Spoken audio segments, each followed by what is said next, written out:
You ask Tiger to solve.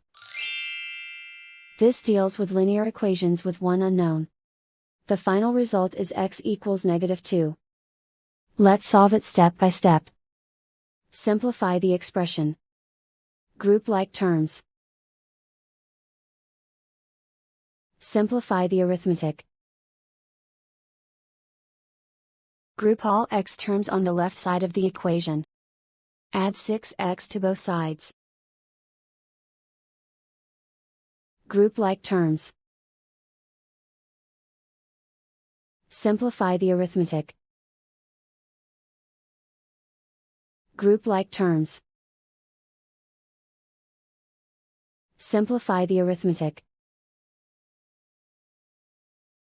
Group all constants on the right side of the equation. Subtract 6 from both sides. Simplify the arithmetic.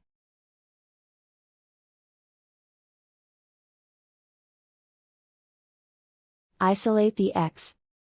Divide both sides by 4. Simplify the fraction. Find the greatest common factor of the numerator and denominator. Factor out and cancel the greatest common factor. And so the final result is x equals -2.